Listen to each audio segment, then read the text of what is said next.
report from March 3rd, 2007. Surprisingly, our technologies do not astonish the Hanapus in the slightest, even though they've been living in isolation on this island for generations. As well as the legends surrounding their god Asizen, the Hanapis sometimes speak of chariots of fire dashing through the air, and of an underwater island whose inhabitants are capable of performing miracles. Could this be the island of Atlantis? I believe I'm on the verge of making an invaluable discovery. Ross Randall, ethnologist.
July 31st, 2009. The possibilities offered by the mathematical concepts described in the Hanapu Codex we discovered with Randall made my head spin. All my theories of the existence of a parallel universe have been confirmed by this discovery. Not only do parallel universes exist, but, what's more, I theoretically know how to access them. I am dumbstruck by the infinite perspectives that open up before us. The first issue to solve is the fact that the energy required to travel from one dimension to the next is a variable that tends to infinity. This means the equation cannot be solved. Tau energy, however, is the answer to our problems. We are due to start work on the first machine that can travel to parallel realities.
August 25th, 2009.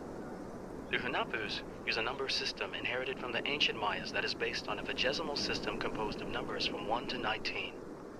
Each figure is written with a combination of dots and lines. One dot represents a unit, and a line equals 5 units. To represent numbers above 19, the Mayas added another figure above the first. Ross Randall, ethnologist.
1, September 10th, 2009. The phenomenon disturbing the island's magnetic field has distorted many of our experiments. As a result, the new research complex has been hollowed into the rock to isolate the laboratory. The construction team is on the point of finishing the building, and we shall soon be able to leave the work camp and move in for good. And it's about time, especially given the recent tensions with the locals. Aaron Velasquez, Research Assistant.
This island sure does make you hungry for adventure. I must say, I've always loved the sea.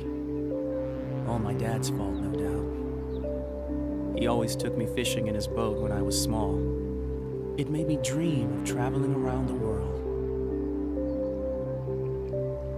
Actually, shortly after meeting Sophie, I had a real dilemma about going on my solo world trip and leaving everything behind, her included. Fortunately, I didn't do it. But if I had known how things would turn out, I'd have dropped the idea straight away and made the most of every second I had with her.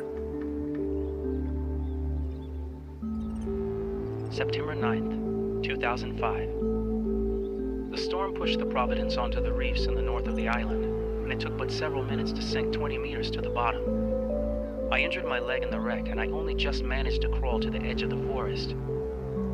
I'm sure I would have perished had the natives not found me.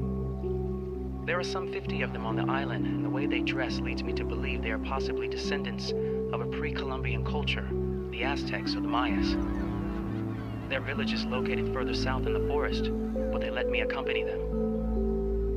I am very eager to learn of their secret of this mysterious blue illuminations they use to light their village. When I arrived here, one of the natives applied a kind of poultice to my leg, which looked like their luminous product. My leg has felt much better since. I even managed to dive down in search of the Providence. For the time being, however, the currents make this impossible. I'll have to manage somehow. This island does not feature on any map. I have to retrieve my navigation instruments.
Franklin!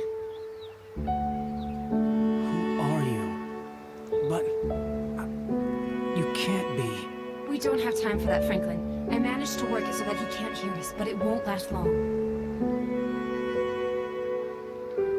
It's impossible. Listen. Yes, it is Sophie here, but not the Sophie you know. You might find this hard to understand, so just tell me this. Did you continue with your quantum theory research work? What's that got to do with... Just answer me. Did you continue with this research? Yes or no? I left everything behind after the death of... after you died. Well, if you had continued, you'd have realized your intuition was right. There are indeed different realities generated from each of our acts and choices. In my reality, for example, you arrived on time for our appointment. So I wasn't killed, and we continued on with your research together. So let's suppose I'm not going crazy. How did you... can you be here, in my reality? I'm actually talking to you from my reality, using the hologram. It's you that left your reality, Franklin. You were going to die. That man took you to his world. Why did he make me come? What does he want from me? I don't know, but you must beware of him. You are not the first he has brought here. Oh no, I don't have more energy. I'll be in touch later. Take care of yourself. Damn it.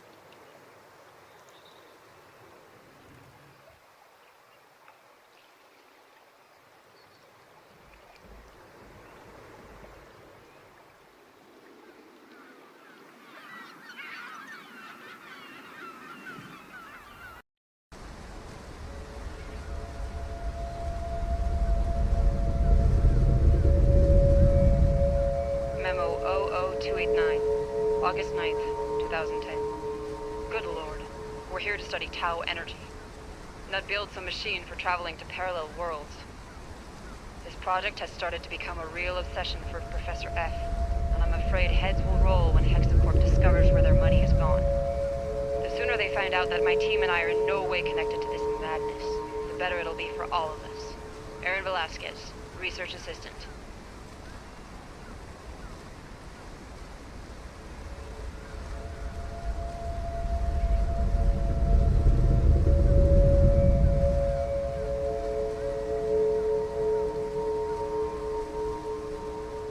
Subject 13, can you hear me?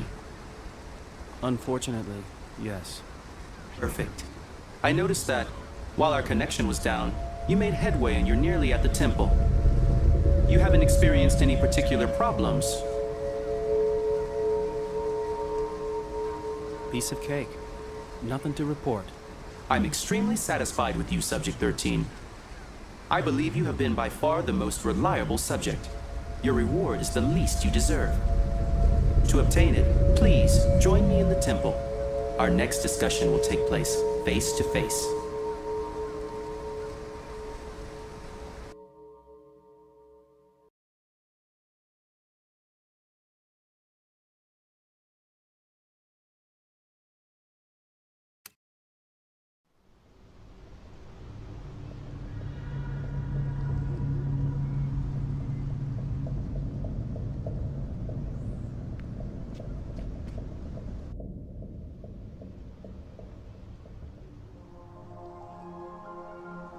January 19th, 2013.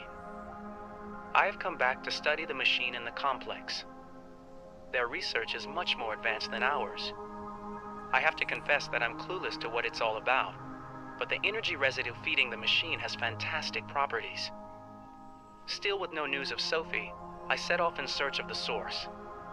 On the way, I shook off an angry bear by taking refuge in the strange stone relic. I had to cut the rope bridge behind me. I must find some other way back to the complex. When I arrived, the temple doors opened and I heard that kind of dying voice again. Obviously, there's no one inside. However, I did discover that what is in the temple was constructed by a completely different civilization to our own, maybe even by extraterrestrials.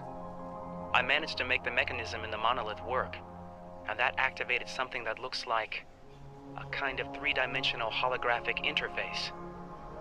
I'm going to need time to understand how it works. It's a pity Sophie isn't here. She would have loved it.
November 14th, 2006.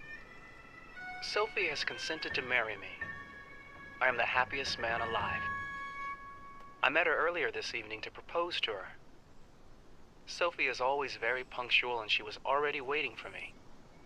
But I was already 20 minutes late and desperately trying to find a taxi. I arrived just as a sleazy individual was approaching her. He walked off when he saw me, but I have a strange feeling that something terrible might have happened had things turned out differently. It's only when you're in danger of losing a loved one that you really become aware of your feelings.